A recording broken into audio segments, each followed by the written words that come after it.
Papa theory မှာမိန်းလမ်းမကြီးအနီးနားမှာနေကျင်တဲ့သူတွေကြည့်ရမယ့်ဗီဒီယိုလေးပါဟုတ်ကဲ့အားလုံးပဲမင်္ဂလာပါရှင်အခုစွတ်မော်ကလေ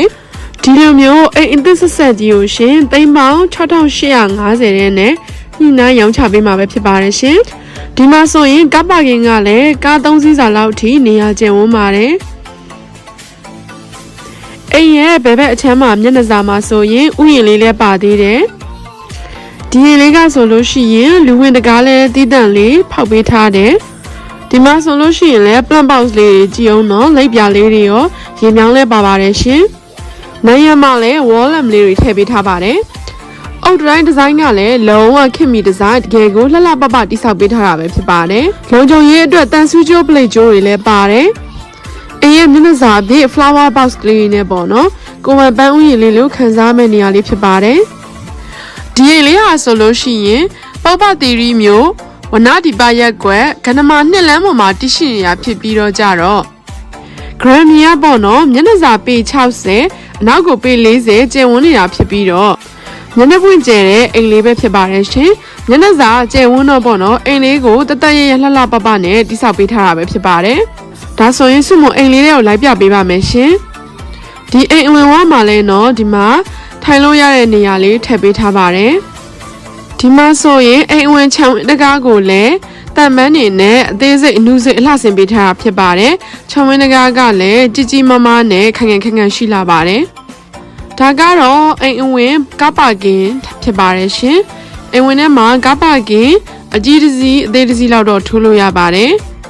ညနေချက်မီးလေးလည်းရိုးရိုးရှင်းရှင်းလေးဆောင်ရွက်ပေးထားပါတယ်အိမ်ထဲမှာဆိုရင်ရေမြောင်းပါတယ်အိမ်ထဲမှာဒီရေမတင်တော့ဘူးပေါ့နော်ဒါဆိုရင်စုမအိမ်လေးတွေကိုလည်းလိုက်ပြပေးပါမယ်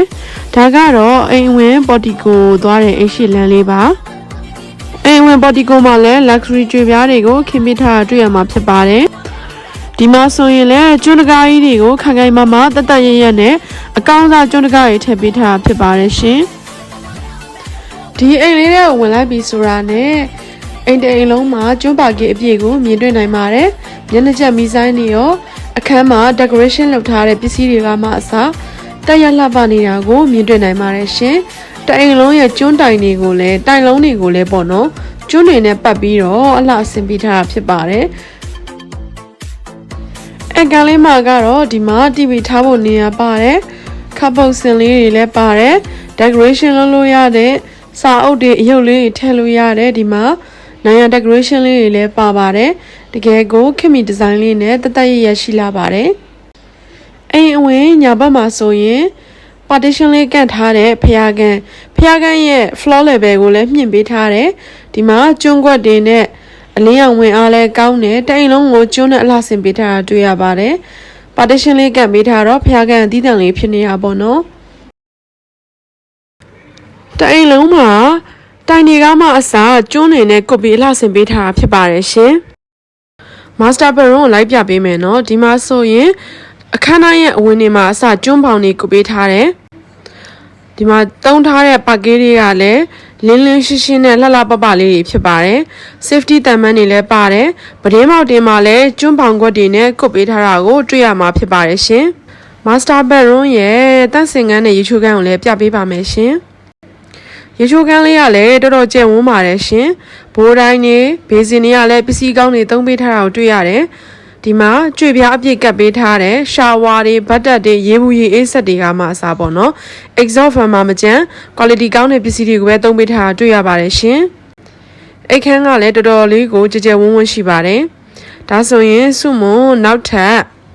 အိမ်ဝင်ဘယ်ဘက်ချမ်းမှာရှိတဲ့နေရာတွေလိုက်ပြပေးမယ်ရှင်တိုင်လုံးကိုကျွန်းပေါင်တွေကုတ်ထားတာကတော့သူ့ရဲ့အလှအားသာချက်ပေါ့နော်ဒါဒုတိယမြောက် master bedroom မှာဒီမှာ master bedroom ဒီဘက်မှာကရင်ထားလို့ရတယ်ဟိုဘက်မှာကတော့ရေချိုးကန်သက်စင်ငန်းကိုထည့်ပေးထားပါတယ်ရေချိုးကန်သက်စင်ငန်းကလည်းကြွေပြဘေးစင် exhaust fan ဘိုးတိုင်းရှာဝါတွေအပြည့်စုံထည့်ပေးထားပါတယ်ရှင်လူနေထိုင်မှုအတွက်တက်ရအဆင်ပြေပါတယ်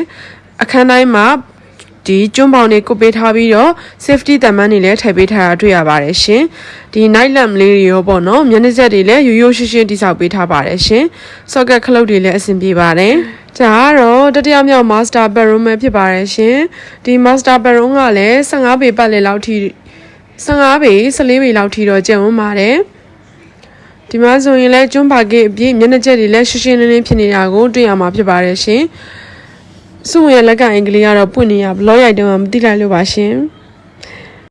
ဒါလေးကတော့တက်စင်ကန်ရေချိုးကန်တက်စင်ကန်ကိုသူကအခန်းတိုင်းမှာကြကြဝန်းဝန်းထည့်ပေးထားတာကိုတွေ့ရမှာဖြစ်ပါတယ်ရှင်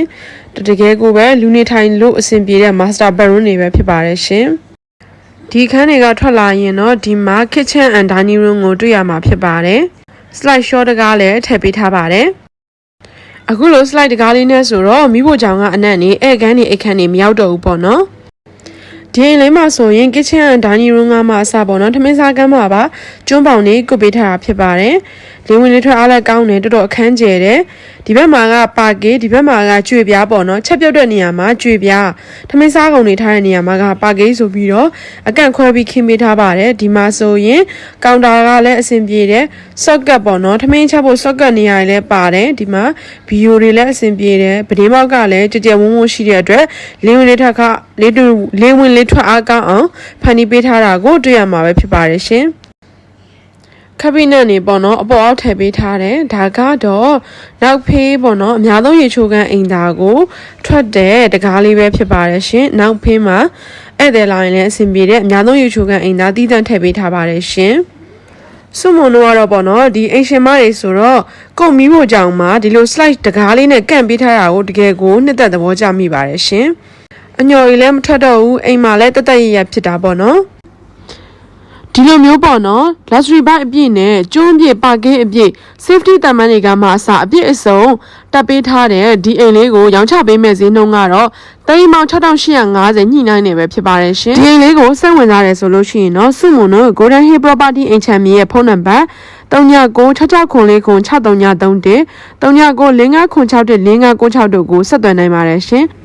မိတ်ဆွေများအားလုံးပဲစီးပွားလာလာပါတွေတိုးတက်အောင်မြင်ကြပါစေရှင်